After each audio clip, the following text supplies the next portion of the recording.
सलाम दोस्तों, 28 मई 1998 पाकिस्तान की तारीख का एक ऐसा दिन जिस दिन पाकिस्तान ने दुनिया के आगे ये साबित किया कि पाकिस्तान एक सुपर पावर मुल्क है और अपने दुश्मनों के साथ साथ उन ममालिक को ये बताया कि हम अब दुनिया में एक ताकत बन गए हैं जो दुनिया के साथ आंखों में आंखें मिला के बात कर सकते हैं। जी हाँ दोस्तों, पाकिस्तान 28 मई 1998 में दुनिया के आगे वो ताकत उभर के आया जो दुनिया की 7वें नंबर पे सबसे बड़ी एटमी ताकत और इस्लामी ममालिक के अंदर पहली सबसे बड़ी एटमी ताकत बन के उभर के आया। इस ताकत को पूरा करने के लिए जो किरदार पाकिस्तान के लोगों ने निभाया, उनमें दो ऐसे किरदार हैं जिनकी बात करना बहुत जरूरी है। उनमें से मारूफ साइंसदान डॉक्टर अब्दुल कदीर खान थे और दूसरे मारूफ सियासतदान जुल्फकार अली भुट्टो थे। कहानी यहाँ पे खत्म नहीं होती दोस्तों, क्योंकि इस एटम बम और इस ताकत के बाद जो सिला इन किरदारों को मिला उसका जिक्र करना यहाँ पे बहुत लाजम है, क्योंकि ये वही किरदार थे, ये वही मोहब्बे वतन थे जिन्होंने ये दिलो जान की बाजी लगा के अपने मुल्क को, अपने वतन को एक एटमी ताकत बनाने का अज़म किया हुआ था। जब जुल्फकार अली भुट्टो ने डॉक्टर अब्दुल कदीर खान को बाहर से बुलवा के ये टारगेट दिया था कि हमें किसी भी सूरत पे ये एटम बम बना के अपने मुल्क का बचाव करना है, तो उस टाइम पे पाकिस्तान की हालत बहुत नाजुक थी। उसके बाद भी उन्होंने किसी चीज पे कंप्रोमाइज नहीं किया और दिन रात मेहनत करते रहे और बिलाखिर इन्होंने पाकिस्तान को एक एटमी ताकत बना के दुनिया के सामने रख दिया। अब अलमिया ये है, सोचने की बात ये है यहाँ पे दोस्तों कि उन किरदारों के साथ आखिर ऐसा क्या हुआ, उनको इस कुर्बानी का सिला क्या मिला, आए जानते हैं इस वीडियो के अंदर। I will not be a party to the ignominious surrender of part of my country. You can take your security council. Here you are. I am going. सियासत की दुनिया की करिश्मेटिक पर्सनालिटी, कशिश ऐसी कि जिससे भी मिलते थे उसे अपना गर्विदा बना लेते थे। एक बैरिस्टर जिसने 1971 से लेकर 1973 के मुश्किल तरीन दौर में मुमलिकत पाकिस्तान का सदर होने के खदमात अंजाम दिए। पाकिस्तान का नवा प्राइम मिनिस्टर और पाकिस्तान पीपल्स पार्टी का बानी। भुट्टो खानदान सिंध आने से पहले जिला हिसार के अहम गांव मौजू भुट्टो में आबाद थे और इसी मुनासबत से उन्हें भुट्टो कहा जाता है। 1952 में ऑक्सफोर्ड इंग्लैंड की नामवर यूनिवर्सिटी से कानून पढ़ने के बाद उन्होंने लॉ की प्रैक्टिस की और वो पहले एशियन थे जिन्हें इंग्लैंड की किसी यूनिवर्सिटी में 1952 के दौरान कानून का उस्ताद बनाया गया। 1953 में जुल्फिकार अली भुट्टो पाकिस्तान वापस आ गए और उन्होंने सिंध हाई कोर्ट में वकालत शुरू की। जुल्फिकार अली भुट्टो को अपने दौरे हुकूमत में जिन किए गए इक़दाम की वजह से याद किया जाता है वो ये है। 1960 में उन्हें ministry of commerce, communications and industries का इंचार्ज मुकर्रर किया गया। 1972 में उनके पॉलिटिकल करियर का वो मरहला शुरू हुआ जब वो पाकिस्तान के सदर और फिर प्राइम मिनिस्टर बने। जनवरी 1972 में उनके दौरे हुकूमत में न्यूक्लियर वेपन की डेवलपमेंट शुरू की। अलबत्ता जुल्फिकार अली भुट्टो की सबसे बड़ी अचीवमेंट यही होगी कि उन्होंने पाकिस्तान का सबसे पहला कंसेंसस कॉन्स्टिट्यूशन को 1973 में ड्राफ्ट किया। मुल्क को सेल्फ सफिशिएंट बनाने की कोशिश में जुल्फिकार अली भुट्टो ने 1977 में फेडरल फ्लड कमीशन एस्टेब्लिश किया।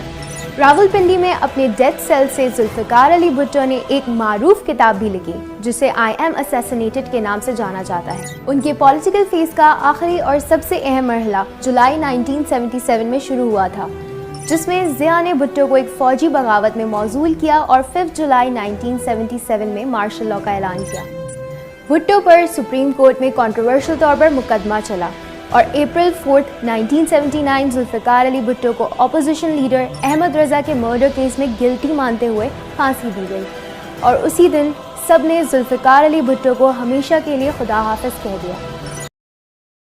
1974 में 18 मई को एटमी धमाके किए तो हमें ये खतरा हो गया था, मैं बाहर था उस वक्त यूरोप में, कि पाकिस्तान जो है अब नहीं बचेगा और हिंदुस्तान यकीनन मगरबी पाकिस्तान पर हमला करके और इसको भी खत्म कर देगा, तोड़ देगा। اور اس میں یقیناً مغربی ممالک جو تھے وہ اس کا ساتھ دیتے، کیونکہ وہ نہیں چاہتے تھے کہ پاکستان جو ہے ایک مسلمان ملک اتنا بڑا رہے. تو یہ خطرہ تھا. جب ہندوستان نے دھماکہ کیا تو میں نے بھٹو صاحب کو خط لکھا اور انہوں نے مجھے دعوت دی کہ یہاں آئے. جب میں یہاں آیا تو انہوں نے مجھ سے ریکویسٹ کی کہ میں واپس نہ جاؤں. ہمیں اس پہ فخر ہے اور اطمینان ہے کہ ہم نے ملک کو، میرے ساتھیوں اور میں نے ملک کو اس قابل کر دیا کہ اب اللہ کے فضل سے کوئی بری نگاہ اس پہ نہیں ڈال سکتا. ایک بات تھی، جب میں ان سے ملا تو مجھے یقین ہو گیا کہ وہ بہت محب وطن تھے. وہ پاکستان کو چاہتے تھے کہ اس قابل ہو جائے کہ آئندہ ہندوستان بدماشی نہ کر. جی ہاں دوستوں، تو یہ جو کردار تھے آپ کے سامنے، ڈاکٹر عبدالقدیر خان اور ذوالفقار علی بھٹو صاحب، ان دونوں کے ساتھ پاکستان کی عسکری طاقتوں نے جو سلوک کیا وہ ویسے تو دنیا کو پتا ہے، مگر یہاں بتانا میں لازمی سمجھتا ہوں، کیونکہ اس ملک کے ساتھ جس نے بھی وفا کی ہے اس کو ہمیشہ صلہ ایسا ہی ملا ہے. تو یہ کوئی نئی بات نہیں ہے اس ملک کے اندر کہ جہاں پہ آپ کسی کو محبت کا صلہ دیتے ہو تو اس کو صرف نفرت ہی ملتی ہے. یہ دو کردار تھے، جو ایک پھانسی چڑھ گیا تھا اور دوسرا قیدے کاٹ کے آخر میں دم توڑ دیا. مگر سوچنے کی بات یہ ہے آج بھی کہ ذوالفقار علی بھٹو کو سرکاری شہید قرار دے دیا گیا، مگر آج بھی ڈاکٹر عبدالقدیر خان کا نام و نشان ظاہر نہیں ہے.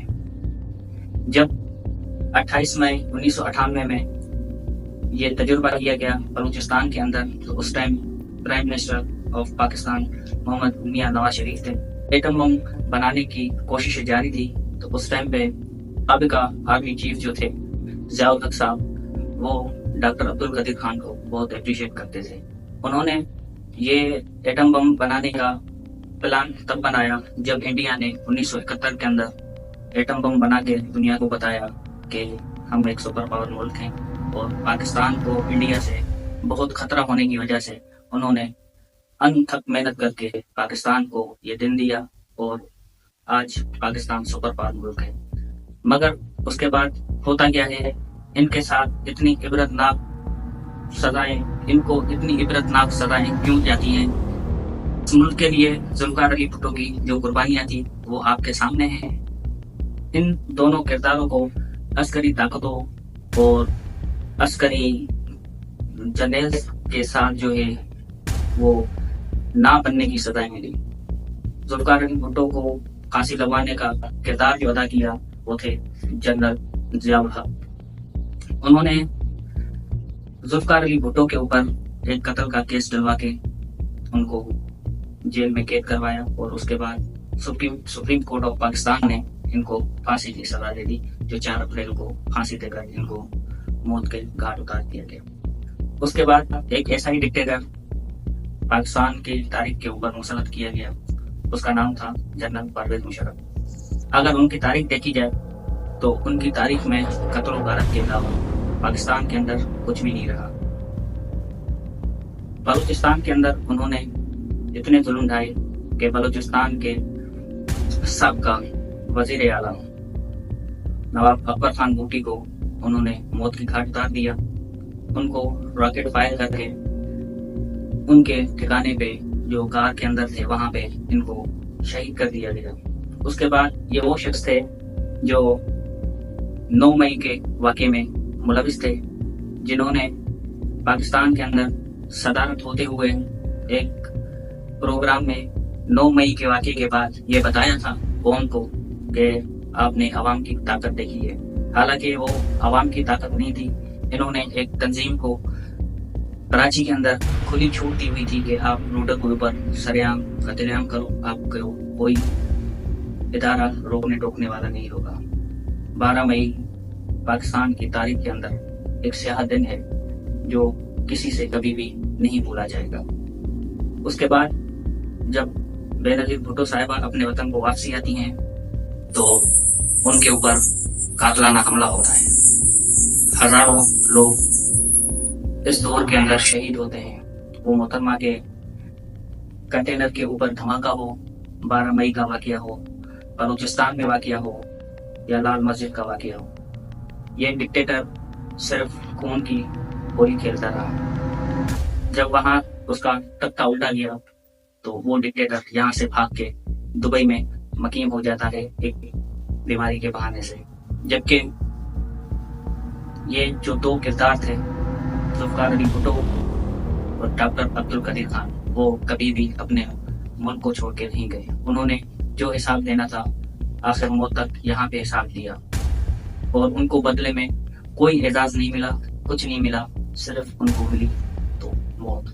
मगर सोचने की बात यह है, अलमिया यह है कि एक भगोड़ा डिक्टेटर जनरल जो इतने साल हुकूमत करने के बाद यहाँ से भाग गया, उसका जब मौत होता है किसी और कंट्री के अंदर और वहां से उसकी मैयत लाके यहाँ पे उनको प्रोटोकॉल के साथ दफनाया जाता है, तो उस प्रोटोकॉल ने हमें आपको सबको ये पैगाम दिया है कि यहाँ पे सिर्फ अस्करियत है, कोई आपकी हुकूमत नहीं बन सकती। सिर्फ उन्हीं लोगों की हुकूमत है जिनको वर्दी पहनी हुई है, जिनको बूट पहना हुआ है, और आप उनके गुलाम हैं। एक भगोड़े शख्स को इतना बड़ा एहसास देकर दफनाया गया, और दो ऐसे मोहब्बे वतन जिन्होंने आपको दुनिया के सामने आंखें डालने के काबिल बनाया, उनको आपने बेदर्दी की मौत दी। ये सोच आवाम के अंदर कब आएगी, इसका इंतजार रहेगा। मिलते हैं अगली वीडियो के अंदर, जब तक के अल्लाह हाफिज़।